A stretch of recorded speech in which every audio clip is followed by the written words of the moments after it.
At 1 of 3 from the line in the fourth quarter and overtime.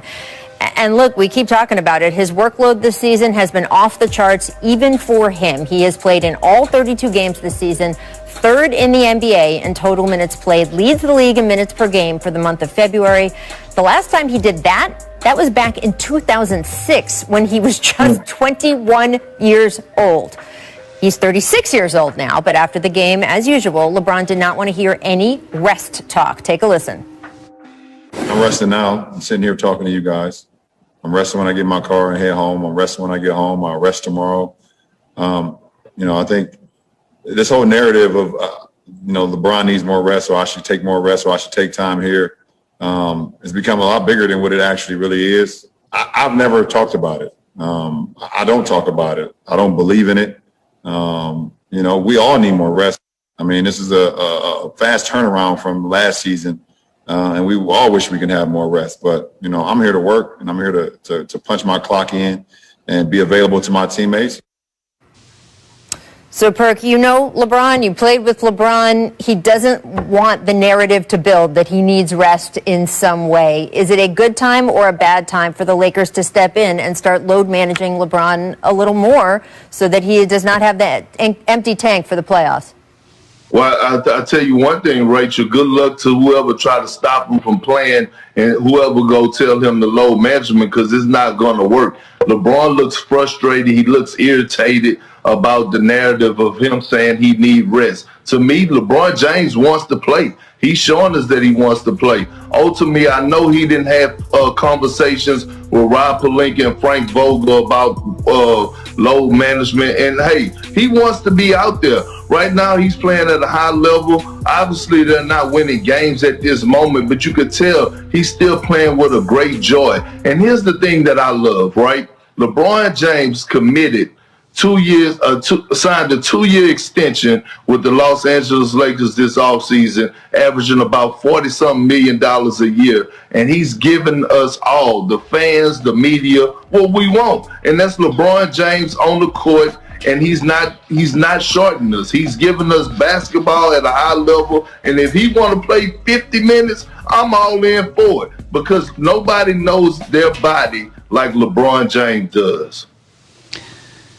Yeah, I want to go back to 5 years ago when the same conversation was being had when Perk had a locker down a few stalls from LeBron, and they said the same thing. And I'll tell you what, at the time, I felt like, boy, LeBron, you really need to rest. And he was basically like, look, I don't want to hear it. I know what my body needs, and I know what I need to do, and I will do it.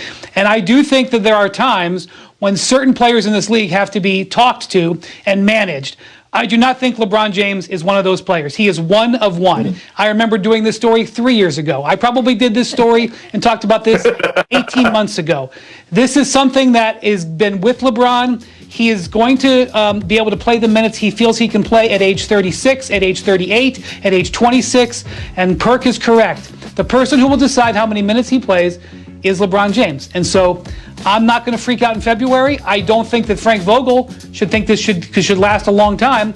But I also know that it's going to be LeBron's call at the end of the day. Well, let's take a look here at the Lakers' schedule. Again, they've lost 3 in a row. This is what they have coming up.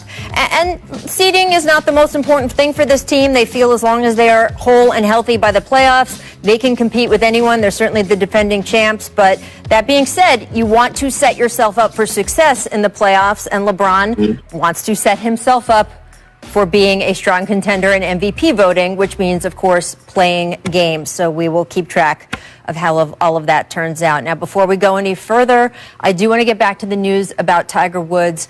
I wish we had a new update for you. Unfortunately, there just isn't that much to know at this time. So I'm going to repeat a little bit of what we know so far. He was injured this morning in a single car crash near Los Angeles.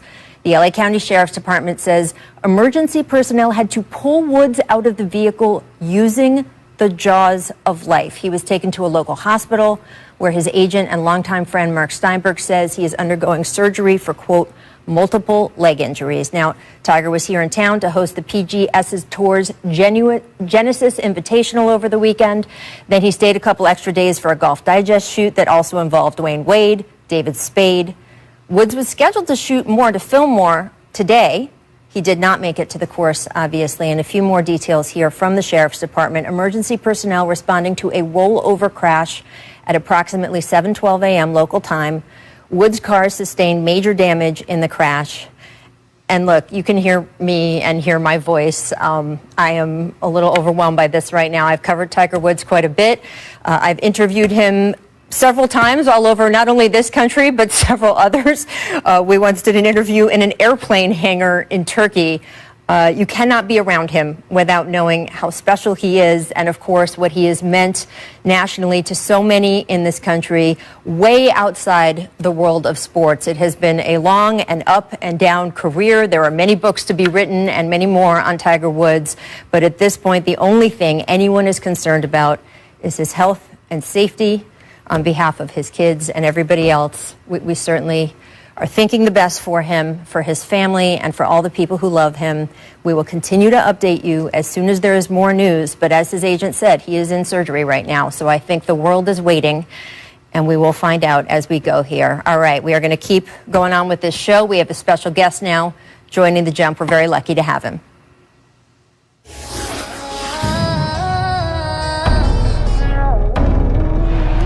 Ball exploding to the basket. John behind the back. Whooped it. Tell my side of some movie. Did a lot of work the last 2 years to get my body back.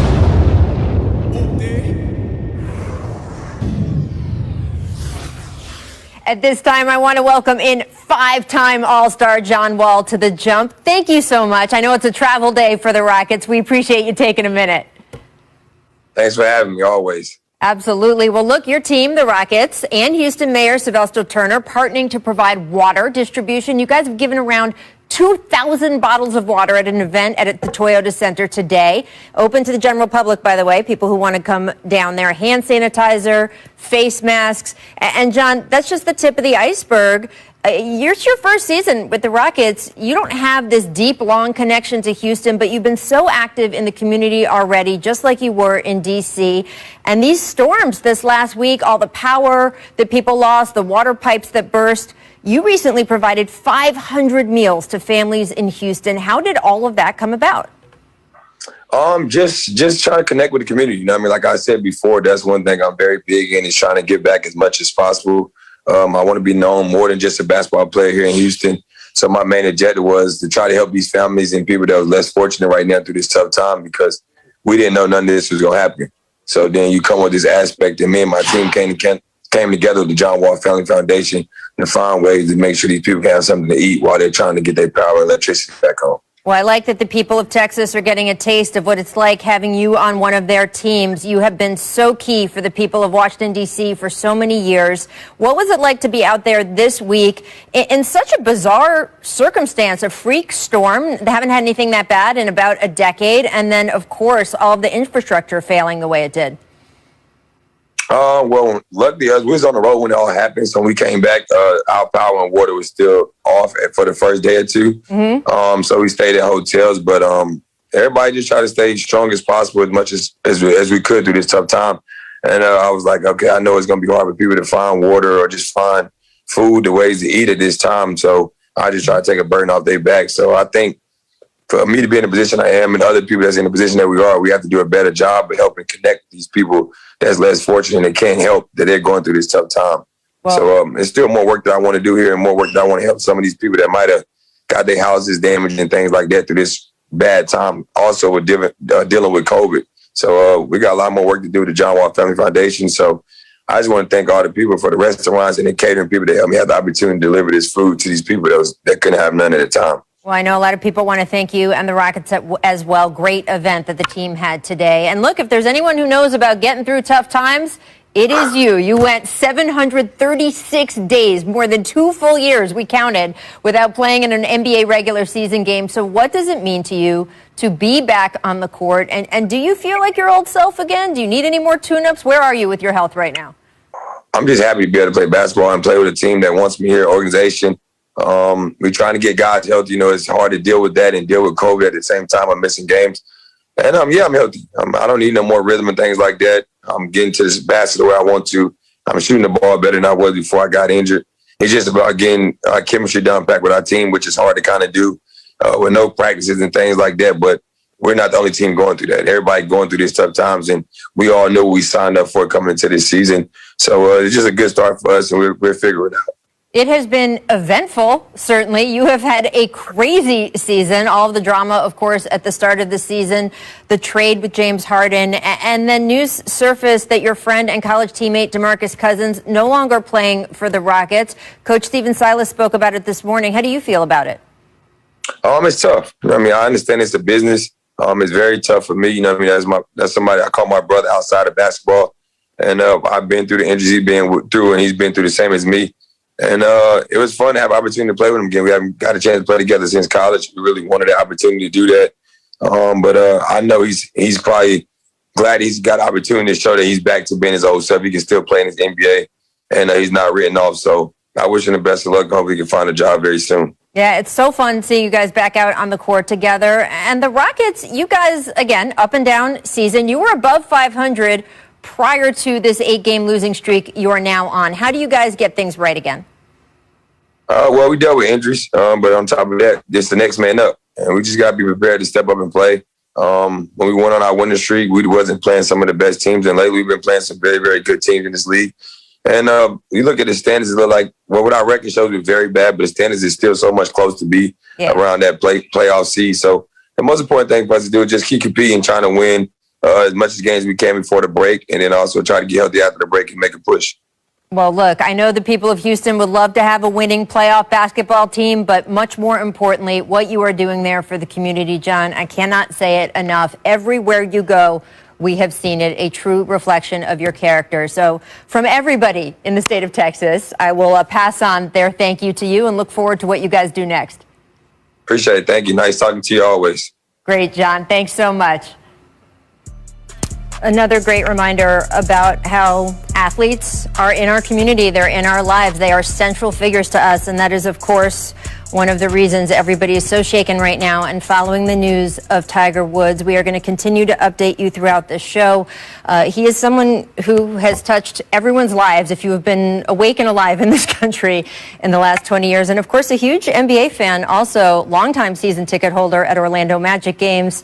Tiger used to pull me aside at basketball games, and all he wanted to talk about was the NBA. What's Kobe doing? What's this guy doing? What's that guy doing? A student of everything around him all the time, and someone who, of course, looms so large in our society. ESPN is continuing to follow the breaking news involving Tiger Woods. SportsCenter is going to be taking over on ESPN1 shortly, but not quite yet. We still have the wheel for a little bit as they get ready. So coming up later in the show, we